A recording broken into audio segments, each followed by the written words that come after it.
Hola, hola, hola, corazones. ¿Cómo estamos? Ay, bueno, pues yo encantada de la vida de compartir con ustedes aquí a mitad de la semana y pues encantada de saber cuántas personas entre sus viajes, reparto de hijos, paseo de perro, ejercicio, banda de gimnasio, cocina, talacha y tantos países y ciudades diferentes. Besos, besos, besos hasta Argentina. Besos a todos los que nos saludan hasta Costa Rica, Colombia, mis queridos hermanos en Estados Unidos. Bueno, tenemos hasta unos alumnos hermosos en Oslo, ahora con Escuela para Padres. Entonces, bueno, pues yo muy orgullosa de acompañarles.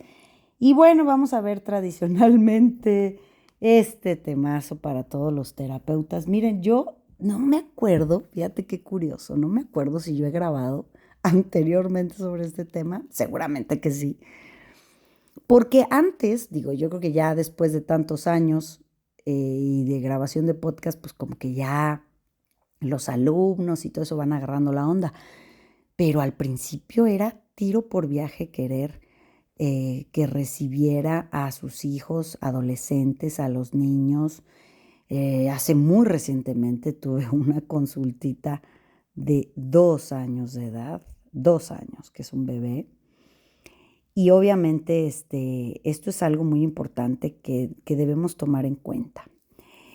Y bueno, pues dedicado a mi equipazo de Escuela para Padres 2026, en donde está un grupo muy ecléctico de distintos países y con, bueno, una firme certeza de que necesitamos modificar nuestros modelos parentales y creencias a la hora de la crianza, ¿verdad? Y una de ellas es esta, es decir, mira, la historia no es momento ni es podcast para darte la historia de la terapia, ¿no? Pero sí vamos a entender que de manera antigua, cuando una persona refería a una conducta errática, una conducta poco convencional, una conducta no obediente y ya fuera de ahí, excesos de lo que quieras, vamos hablando muchos años antes de Freud, bueno, se le atribuían a dos cosas. Primero, un tema religioso. Y mira que hay una muy buena película con Russell Crowe que encarnó la vida del padre Amorth, que fue un cura, un sacerdote italiano que era el exorcista.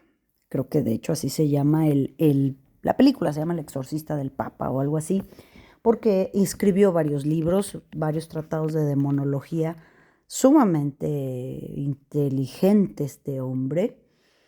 Y esa película retrata muy bien, y los libros están ahí obviamente al acceso, ahí los que nos dedicamos al esoterismo y a la chupicosmia, pues obviamente el tratado de demonología del padre Amort es importante.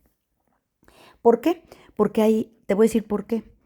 Porque este señor decía que había que distinguir muy bien los problemas psicológicos de una posesión demoníaca, ¿no? Entonces, ¿qué pasaba cuando antes las personas tenían conductas así fuera de lo entre común ortodoxo, ¿no? O de lo natural? Primero decían que estaban posesos. Y si no estaban posesos, entonces en el medievo se hablaba de la piedra de la locura, ¿verdad? Después se han hecho muchos estudios en cuanto a la alimentación, ¿no? Esto sucedió en el Bajo Medievo, un poco antes, inclusive con pueblos celtas antiguos, en donde se registran colectivamente conductas de repente, ¿verdad? Que representaban locura y después se dieron cuenta que había un hongo que crecía en el centeno y que como pues en ese tiempo no había refrigeración, pues no tienes mucha opción. El grano lo tienes ahí, pues lo procesas y lo haces pan. Y que se envenenaban con el pan, ese hongo se iba al cerebro y les daba conductas de locura, de éxtasis, de se aventaban a los barrancos, es decir, hay estos registros de histerias colectivas y después se investigó que era por ese hongo que se comían. Después, pues te digo, los tratados de temas de posesión y la piedra de la locura me acuerdo que haber visto en el Museo del Prado en Madrid cuadros que retrataban que en el medievo los barberos, que de paso sacaban muelas, sacaban la piedra de la locura y literal con un cuchillo le abrían a la gente en la frente, cerca del cuero cabelludo, y les decían que si les extraían esa piedra o calcificación o algo, vete tú a saber, impedían conducirse como locos. Entonces, bueno, a lo largo de la historia de la humanidad se ha ido comprendiendo que hay algo diferente de lo que se condicionaba a lo demoníaco, a lo poseso, ¿no? Que la conducta de la persona tenía que obedecer otras cosas y siempre por muchos siglos fue referenciado a estar separados de Dios y todo el tema religioso. Inclusive yo llegué a analizar muy bien la conducta de Santa Rosa de Lima en el Perú, esta jovencita adolescente que pues vivía en éxtasis religioso y lo que quieras, y cómo lo narraban, ¿no? Que no comía, que rezaba todo el día, este, que se exponía al frío, a la lluvia, no sé, bueno, esa chica tenía patologías, es decir, tenía una jovencita adolescente, tenía en aras de esta imagen de lo divino, pues ahora se catalogan muy bien estos rasgos psicóticos y esquizoides, ¿no? Entonces, ¿qué es lo que pasa? Que cuando llega Freud, empieza a hablarnos de que tiene que haber una mente que no nos damos cuenta y que reacciona a lo sexual siempre porque es la naturaleza primitiva, y luego se empieza a pelear con Jung y empezamos con toda la mitad del siglo XX a entender que ya había psiquiatras y personas que estudiaban la mente. Pero ¿qué crees? Y eso empezó a pasar a principios del siglo, finales del XIX, principios del XX, cuando en Ciudad de México abren la Castañeda, bueno, todas las instituciones mentales. Luego tiene ahí otra visión medio conspiranoica, del reseteo de Tartaria, en donde tanta gente refería a un mundo que se fue, estamos a punto de vivir eso otra vez, y entonces metían y metían personas a las instituciones para enfermos mentales y los amarraban, y ya sabes que cosas muy terribles que sucedían con las personas con esquizofrenia. Hay otra película que es un poema, yo cuando la vi, wow, o sea, yo creo que alguna vida o alguna reencarnación se me movió muy fuerte ahí, de por lo cual me dedico a esto. Esa película es una película brasileña que se llama Nice, el retrato de la locura. Una película de época retratada, bueno, el cine brasileño es espectacular. Entonces, si la encuentran, porque luego la quitaron, es muy recomendable, ¿no? En donde esta terapeuta, en cuando las mujeres no eran más que enfermeras, pues esta doctora, más o menos en los años 40 por ahí, se hace cargo de una institución para enfermos mentales en el ala de los enfermos de esquizofrenia, y como terapia los pone a pintar. ¡Wow! A través del arte, qué cosa. Y ella le escribía cartas a Carl Jung en ese tiempo para que Carl Jung viera lo que retrataba la mente de las personas con esquizofrenia y cómo evolucionaban. Es una película fuerte pero amorosa. Todo esto te lo cuento porque hemos pasado ya una historia humana muy grande.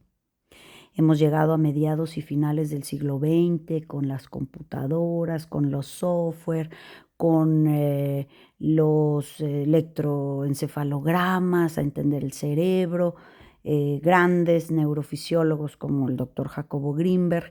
Hemos llegado ya a un punto en el que entendemos que a terapia no van los locos, a terapia no van los enfermos mentales, como todavía en el siglo pasado, hace muy recientemente, se entendía que alguien que iba a terapia era porque estaba loco o porque tenías que tener alguna adicción, o vamos, nos cuesta trabajo diferenciar entre la psiquiatría y la psicología.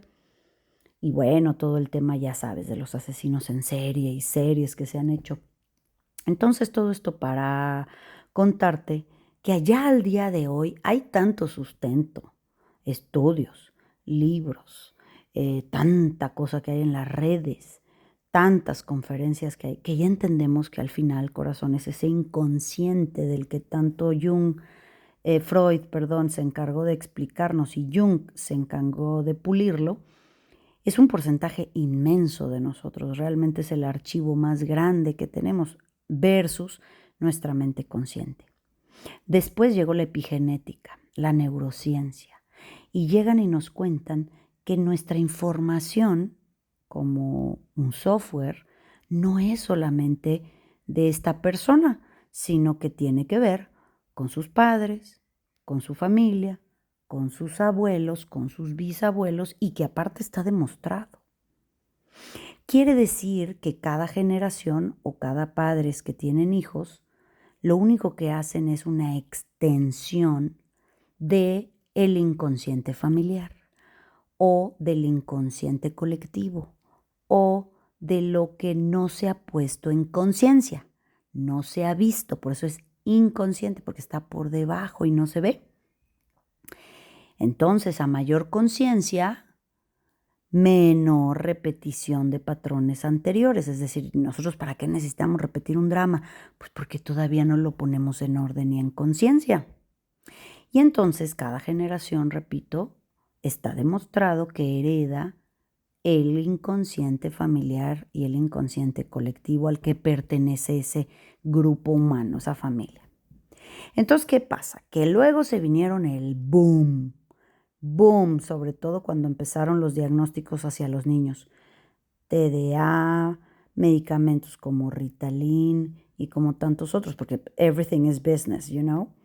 Entonces empezaron rachas de terapeutas para bebés, terapeutas para niños, terapeutas para perros, terapeutas para las empresas. Empezó a haber un boom de, primero había una resistencia muy grande porque los que necesitaban terapia eran locos, psiquiátricos, todos de allá de los juaninos amarrados en sus camisas de fuerza, como antiguamente. Y ahora, después de que hay cierto descubrimiento o vínculo que en la medida en la que estudiamos más la conducta del sujeto, rascamos más y luego le vamos a cazar una serie de medicamentos y protocolos y escuelas y vertientes y para allá y para acá, entonces en términos muy llanos, después de que tuvimos un desierto en el tema de las terapias, ahora tenemos una cascada que se pasó también de madre, o sea, se pasó también de medida. ¿Por qué? Porque empezamos a ver casos que yo he visto, no te lo estoy inventando, casos que yo he visto de bebés de 5 años. Ayer te contaba que dejamos de ser bebés a los 5 años. Bebés de 5 años que la escuela no les aceptaba si no estaban medicados. Hoy cada vez más por temas de ingeniería social y de temas de agenda, la reglamentación a drogar a los niños está cada vez a edades menores.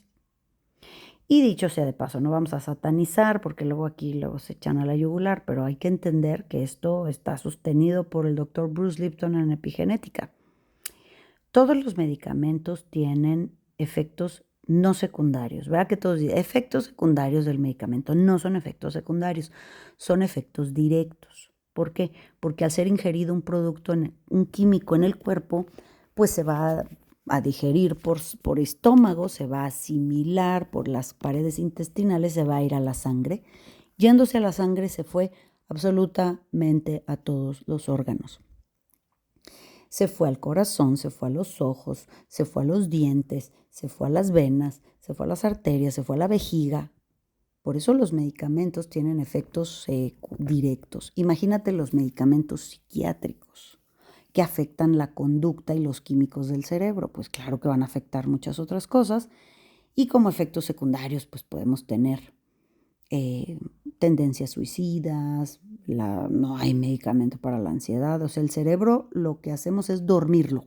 Lo drogamos y lo dormimos. Pero el podcast de hoy evidentemente es cuando mandamos los niños al psicólogo.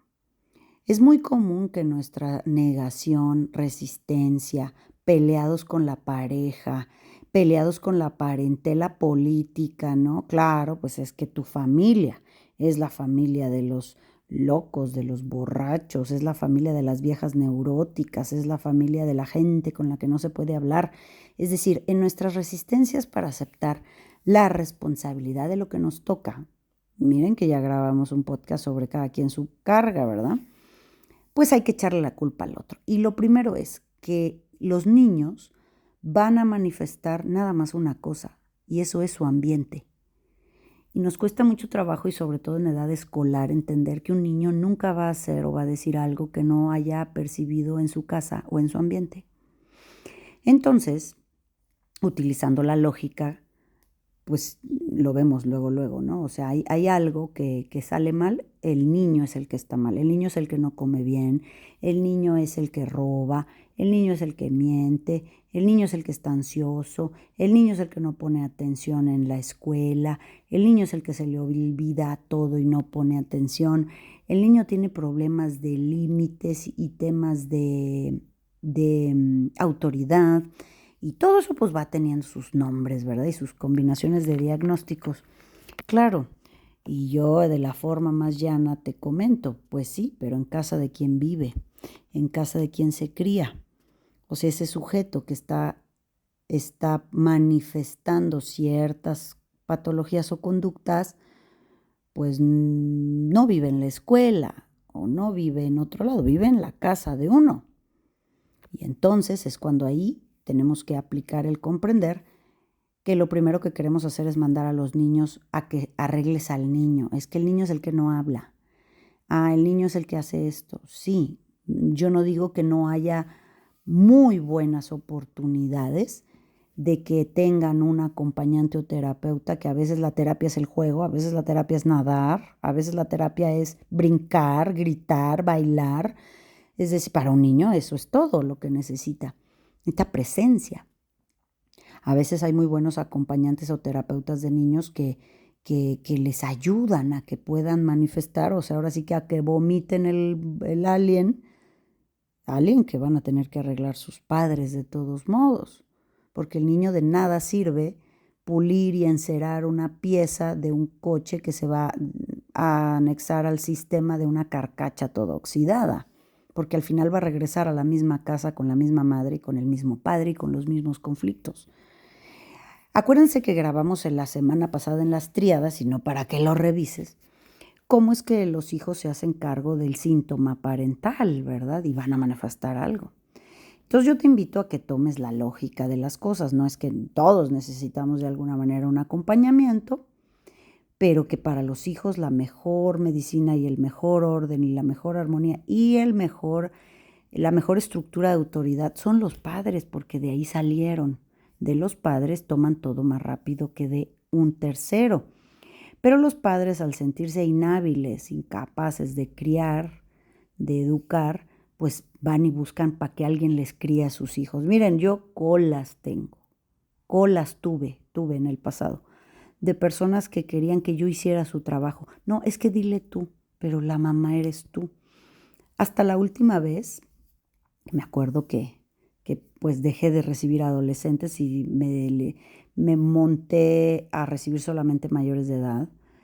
Hasta que vi una chica que se sentó, no me acuerdo cuántos años tenía, yo creo que no tenía ni 14, 15, una chiquita que le falta una cantidad de abrazos y de presencia y de voz fuerte a veces, no entienden cómo es el amor, y entonces la veía yo mirando al piso, mirando al techo, cero disponibilidad y cero querer poner atención hace muchos años. Hasta que le pregunté, ¿tú por qué estás aquí? ¿Por qué crees que estás aquí? Y me dijo, mi mamá me bajó en la puerta de la oficina. Mi mamá me bajó en la puerta de la camioneta y me dijo que bajara a tomar la cita contigo, y me quitó el teléfono. Y me dijo que si no bajaba la cita, no me iba a devolver el teléfono. Entonces estaba esperando que pasara la hora de la cita para que le devolviera el teléfono.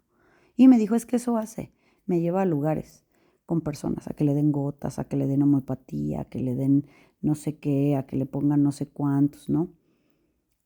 Estás buscando que alguien haga tu trabajo. Estás buscando que alguien se acerque con amor a tu hijo o a tu hija y te puede expresar lo que tú no has sido capaz de acercarte y de hacer tu trabajo como papá o como mamá. Todos de alguna manera nos viene bien en algún punto de nuestra vida una terapia, pero es mayor cuando la solicitamos, es mayor cuando tenemos la apertura y los niños no entienden, corazones. Yo te pido nada más con este mensaje que uses la lógica. Tú ves un árbol y ves que están saliéndole las frutas, las manzanas, por ejemplo, con gusano, que está saliendo una manzana hecha a perder. Y tu lógica sería echarle un fertilizante o pintura a la manzana para que no se vea el gusano o podrida. Esa es la lógica de querer arreglar a los niños. Nosotros no arreglamos los árboles por la fruta. Nosotros observamos las ramas, el tronco y lo más importante, para que las frutas y las flores de los árboles salgan bien, tenemos que ir a trabajar en las raíces, en los fertilizantes o alimento que les falta, en el agua, que son las emociones que les faltan. Las ramas y las raíces es lo más importante para que a cierto tiempo las flores y las frutas salgan saludables. Por eso, felicidades, papás. Felicidades, mamás, porque estamos entendiendo que tenemos que pedirle muchas disculpas a las nuevas generaciones por el mundo, desafortunadamente, que no supimos entregar mejor. Así que antes de querer mandar a los adolescentes o a los hijos al psicólogo para que se arreglen ellos, pregúntate, si no será que tienen que volver a un ambiente diferente para que se comporten de una forma más coherente. Cambiamos nosotros, cambia el mundo.